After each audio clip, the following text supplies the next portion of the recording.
Enfin, nous y sommes. Alors, pas tout à fait arrivé, mais l'Albanie est une étape inédite de notre grand tour. Et elle s'est faite désirer, car ce recoin des Balkans est une authentique perle. En voici d'ailleurs le coquillage. 200 000 bunkers émaillent son territoire. Ces fossiles sont les vestiges d'un demi-siècle d'isolationnisme paranoïaque. Alors bien sûr, logé entre l'Adriatique et les Dinarides, ce morceau de Méditerranée est sublime. Il y a ici des choses à protéger. Mais l'Albanie s'est aussi partagée. Et chaque année davantage, le monde découvre son talent. Attention, cet aigle enchaîné est affamé. Et l'appétit vient en mangeant.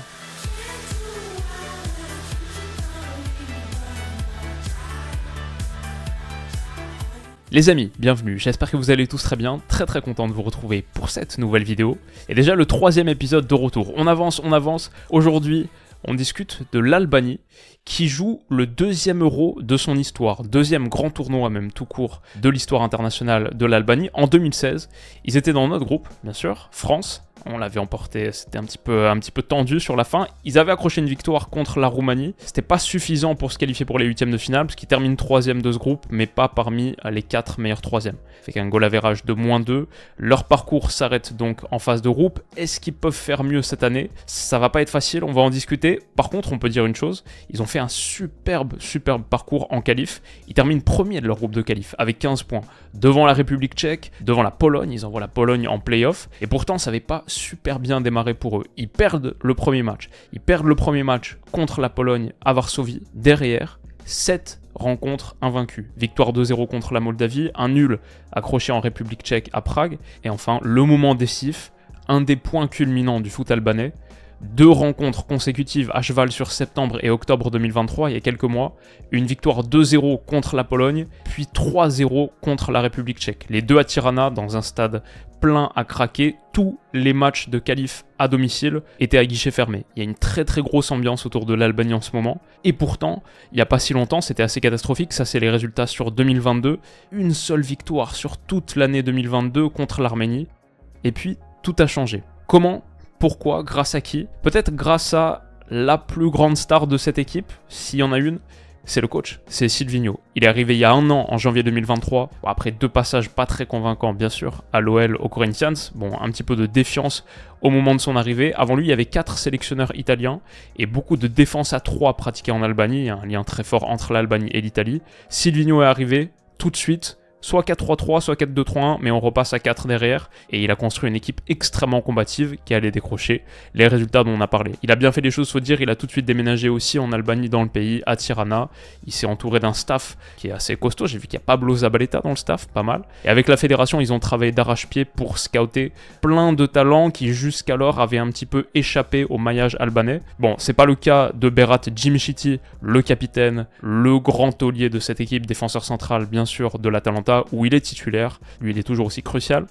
Si on doit constituer un petit peu l'ossature, la colonne vertébrale de cette équipe, au milieu de terrain, le meilleur milieu c'est sans doute Christian Aslani, 22 ans, petite pépite, à l'Inter, je me souviens du moment où il était arrivé, on en discutait un petit peu, je pense parmi les joueurs à suivre en Serie A, ça devait être il y a 2 ans, un truc comme ça. Il n'a pas énormément joué cette saison, c'est un petit peu un problème, mais il joue tout le temps avec l'Albanie, tout le temps 90 minutes, c'est un homme clé du surtout 4-2-3-1 en ce moment de Silvinho, le 4-2-3-1 que j'imagine à l'Euro. Et en pointe, forcément on va parler d'Armando Broja, 22 ans pour lui aussi, mais un petit peu comme Aslani, a très peu joué cette saison. Il revient d'une blessure des ligaments croisés, qui lui a coûté du temps. Un seul but marqué en Première Ligue sur tout l'exercice 2023-2024, c'était à l'époque où il était encore à Chelsea. Il a été prêté au mercato hivernal à Fulham. Malheureusement, depuis son arrivée, c'est compliqué. Il y a 57 minutes réparties sur 6 entrées en jeu. Voilà, Armando Broja, c'est censé être le plus grand talent albanais, buteur d'1m91, coté à 28 millions sur Transfermarkt. C'est un petit peu, il vit une période compliquée aussi en ce moment. Donc voilà, on a parlé de Christian Aslani, on a parlé de Berat Djimshiti. Il y a un autre petit problème pour l'Albanie, c'est au niveau du gardien. Le numéro 1 sur le papier, c'est censé être Etrit Berisha d'Empoli, un vétéran, mais il n'a pas joué une seule minute de football en 2024 en club. Il revient d'une longue blessure. Et sa doublure, Thomas Strakosha, malheureusement son prime de la Lazio il y a quelques années, commence à être bien derrière lui. Aujourd'hui, c'est le 2e gardien de Brentford, et il a joué en tout et pour tout 2 matchs de Cup cette année, en 2024. Donc les deux gardiens albanais, aucun ne joue véritablement en club, et depuis un moment, manque cruel de rythme. C'est d'ailleurs quelque chose qu'on retrouve chez pas mal de joueurs. Alors pas chez le petit Ernest Mucci, mais pour l'instant il n'est pas titulaire. Pas titulaire encore dans l'Albanie de Silvinho, par contre, on le voit ici, c'est sans doute une des plus belles pépites du foot albanais. On voit sa progression, il a explosé, et il a signé à Beşiktaş au mercato hivernal, en provenance du Legia Varsovie où il a passé 3 saisons. Avant ça, il était formé en Albanie. Ernest Mucci, ça pourrait être un joueur à suivre de la compétition, mais pour l'instant, il n'a pas encore des minutes significatives. C'est plus un super sub de Silvinho. Donc on va le mettre sur le côté. Et on va parler du prochain, le latéral gauche, aussi un joueur assez prometteur, 20 ans, Mario Mitai, avec pas mal d'apports offensifs, se projette beaucoup, et peut former une paire sur le côté, assez intéressante, avec Mirto Uzuni, qui pour le coup joue pas mal. À Grenade, 31 apparitions cette saison, 10 buts. Malheureusement, c'est pas du tout le cas de Marash Kumbula. Si vous vous souvenez de ce nom, à une époque, il était très coté comme un des futurs très bons défenseurs de Serie A. Aujourd'hui, il joue quasiment plus.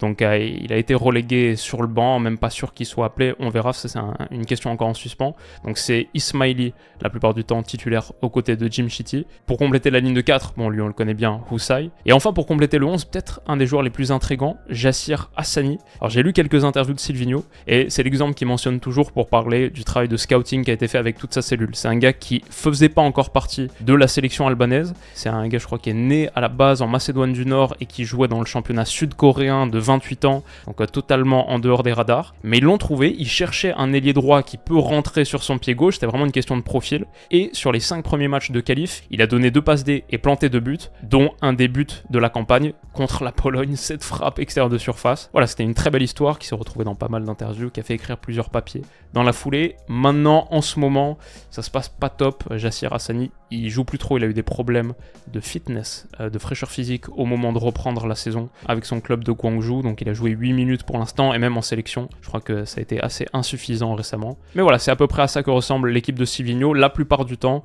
entre 4-2-3-1 et 4-3-3. Qu'est-ce que peut faire cette Albanie à l'Euro ? Bon, on va dire une chose très claire, là où ça se complique significativement, c'est le groupe.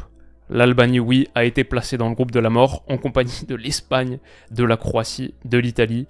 C'est un sacré groupe B, très méditerranéen, très sympa, mais pour l'Albanie, compliqué. Il commence par l'Italie le 15 juin 21h à Dortmund, Croatie ensuite 19 juin à Hambourg, et il termine par l'Espagne à Düsseldorf. Pour finir meilleur troisième, en général, j'ai regardé les derniers euros, il faut 3 points minimum, et la plupart du temps, une différence de but, soit 0, soit très proche de 0. Moins 1, c'est passé au dernier euro, mais par exemple, comme on l'a vu en 2016 pour l'Albanie, moins 2, non. 3 points, ça veut dire soit tu gagnes un match, ok, pas facile, soit tu fais 3 fois match nul dans ce groupe, c'est encore plus dur je pense. Donc ouais, on va pas se mentir, ça sent pas très bon pour l'Albanie. Et c'est relativement logique en soi, quand on regarde les 24 sélections engagées dans cet euro, l'Albanie, c'est le 23e total de valeur marchande sur Transfermarkt. Tout leur effectif cumulé ne vaut que, entre guillemets, 123 millions d'euros aux yeux de Transfermarkt. Voilà, juste Armando Broja par exemple, c'est plus de 20% du total. Et le problème, comme on a dit, c'est qu'il joue pas. Christian Aslani joue pas. Les meilleurs joueurs albanais sont dans des positions compliquées en club. Ils jouent plus en sélection qu'avec leurs équipes respectives. C'est aussi le cas au poste de gardien, comme on a dit, donc ils arrivent avec un vrai gros manque de rythme, pourtant dans un groupe extrêmement relevé. C'est pas pour rien que pour les bookmakers, quand on leur pose la question qui atteindra les 8e de finale, eh ben il faut descendre tout en bas pour retrouver l'Albanie. C'est le petit pousset de la compétition, c'est l'équipe la moins bien cotée, sa cote pour la victoire finale est à 1000, il n'y a pas plus fort, sa cote pour la victoire en ouverture est à 8,50, la seule équipe qui a une cote plus élevée que ça, c'est l'Écosse contre le pays hôte, l'Allemagne, dans le match d'ouverture. Donc ouais, ça va être compliqué pour l'Albanie. Il faut dire aussi un truc, depuis les bons résultats contre Pologne et République tchèque, la victoire contre la Tchéquie qui a acquis la qualif, et bah derrière, un partout contre la Moldavie, 0-0 contre les îles Féroé à la maison, et en 2024, 2 matchs amicaux, 2 rudes nettes défaites contre le Chili, 3-0, contre la Suède aussi. Bon voilà, on verra, les tournois internationaux ont toujours un petit pousset qui détonne, qui étonne, qui surprend. Est-ce que ce sera l'Albanie de Silvinho ? Rendez-vous en juin, la tâche est rude. C'est la fin de cet épisode, j'espère qu'il vous a plu. Si c'est le cas, dites-le moi en commentaire, abonnez-vous à la chaîne pour pas rater le prochain qui arrive très vite. Comme d'habitude, je remercie la page Football Albanais sur Twitter qui m'a donné plein de super infos, bons renseignements. Si vous voulez en apprendre un petit peu plus sur le football albanais, ouais, n'hésitez pas à aller checker. J'ai vu que l'équipe aussi vient de sortir un article apparemment sur Silvino, l'Albanie. Voilà, le chemin, le retour de tout le monde est en train de démarrer. Et du fond du cœur, je vous remercie d'être présent ici. Merci beaucoup les potes, passez un excellent week-end et on se dit à bientôt. Bisous.